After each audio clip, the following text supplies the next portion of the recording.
Most people believe discipline is a personal virtue, a silent strength, a moral achievement. They believe disciplined people are somehow different, stronger, more focused, less distracted.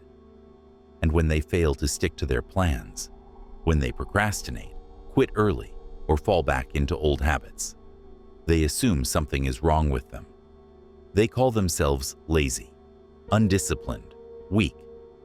But what if that entire story is wrong? What if discipline, as we've been taught to understand it, was never meant to work in the first place? What if the problem is not a lack of character, but a misunderstanding of human nature? Tonight, we are going to dismantle one of the most damaging illusions of modern life. Not with motivation, not with productivity hacks, but with philosophy, biology, and a more honest view of the human condition. This video is not here to shame you. It's here to explain you. And once you understand what you are actually dealing with, everything changes. To understand why discipline feels so difficult, we need to start with an uncomfortable truth. Your brain was not designed for goals. It was not designed for consistency. It was not designed for long-term ambition. It was designed for survival. For almost all of human history, the future was irrelevant. What mattered was now. Food now, safety now, shelter now. If our ancestors hesitated too long, they didn't fail a productivity challenge. They died. So, the human brain evolved to prioritize immediate rewards, energy conservation, and threat avoidance. It learned one core rule. If something costs energy and doesn't pay off immediately, avoid it. This is not a flaw. It is a feature. And that feature still runs your internal operating system today. When you sit down to work on a long-term project, your brain does not see future success. It sees uncertainty. When you consider going to the gym, your brain does not see health in 10 years. It sees energy loss right now. When you try to study, write, or create, your brain quietly asks a brutal question. Why do this when we could do something easier and feel good immediately? And modern life gives it endless answers. We are told the solution is willpower. Try harder, push through, force yourself. But willpower is not strength. It is resistance. And resistance is expensive. Every act of forced discipline requires energy. Mental energy, emotional energy, decision energy. And those resources are finite. This is why discipline feels possible in the morning and impossible at night. Why motivation spikes after a video or a quote, then collapses days later. Why you can hold it together for weeks, then suddenly fall apart. Fatigue always wins. Not because you are weak, but because the brain is economical. When energy drops, the brain defaults to automation. And automation always chooses the easiest available option. Not the best one, not the most meaningful one, the easiest one. So if your life is structured in a way where distraction is easy and progress is difficult, your brain will always betray your intentions, no matter how badly you want to change. Here is the real paradox. Modern society demands behavior that contradicts human biology. We are expected to delay gratification, to work abstractly toward invisible futures, to sit still, focus deeply, and resist stimulation. But we live in an environment engineered for the opposite: instant entertainment, endless novelty, constant dopamine on demand. Your brain is not broken for struggling in this environment. It is responding exactly as it was designed to. The mistake is not that you fail to be disciplined. The mistake is that you keep blaming yourself instead of questioning the system around you.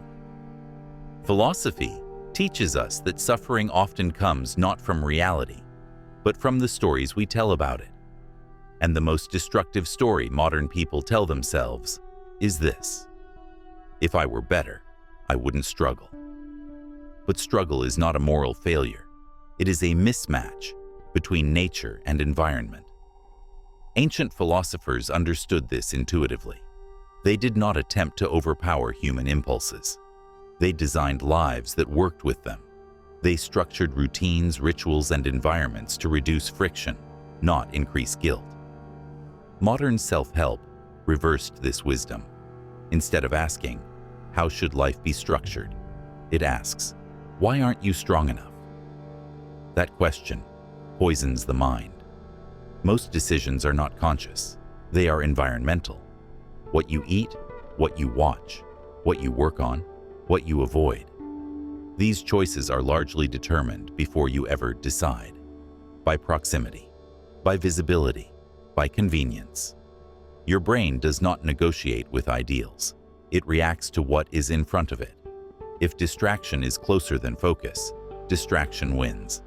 If comfort is easier than effort, comfort wins. This is not a personal failure. It is mechanical. Change the mechanics, and behavior changes automatically. Self-control is like holding your breath. You can do it for a while, but eventually, the body overrides the mind. This is why people collapse into old habits during stress, exhaustion, or emotional pain. Because self-control requires surplus energy, and most people are already depleted. A life that requires constant resistance is unsustainable. The solution is not more resistance. The solution is less friction. The most disciplined people are not heroic. They are strategic. They don't wake up every day prepared to fight themselves. They arrange their lives so fewer fights are necessary. They make the right actions obvious, the wrong actions inconvenient, the desired behaviors automatic. They do not rely on motivation. They rely on structure. This is not manipulation. It is wisdom. Human beings are creatures of habit because habits conserve energy. Once something becomes automatic, it no longer requires debate. And the hardest part of any behavior is not doing it. It is starting it. Initiation costs energy. Continuation costs far less. This is why tiny habits are powerful, not because they are impressive, but because they bypass resistance. They slip under the brain's radar. A minute of action is easier than an hour of intention. Momentum, once created, carries you forward. One of the most effective ways to build habits is to attach them to existing behaviors. Not because it is clever, but because it mirrors how the brain already works. Your life is already a chain of triggers and responses. Wake up to check phone. Sit down to scroll. Finish eating to dessert. These loops exist whether you design them or not. The question is whether you use them consciously. When you attach a new behavior to an existing one, you remove the need for decision-making. And where there is no decision, there is no resistance. Procrastination is not laziness. It is avoidance of emotional friction. We avoid tasks not because they are hard, but because they make us feel uncomfortable, uncertain, inadequate, exposed. The brain associates these feelings with threat, and it responds by seeking relief. Scroll, snack, distract. The relief works temporarily, which reinforces the habit, until the cycle hardens. For a behavior to stick, it must satisfy 4 conditions. It must be obvious. It must be easy. It must be emotionally tolerable. It must feel rewarding. Most people violate all 4, then blame themselves. They make habits invisible, difficult, overwhelming, and unrewarding. Then they wonder why nothing changes. Change fails not because people lack discipline, but because their systems lack compassion. True discipline is not domination. It is alignment. Alignment between your biology and your goals, between your environment and your values, between your limitations and your ambitions. The ancient philosophers did not aim to become superhuman. They aimed to become realistic. They accepted weakness and designed around it. That is not surrender. That is intelligence. Once you understand this, something profound happens. You stop attacking yourself. You stop moralizing your struggles.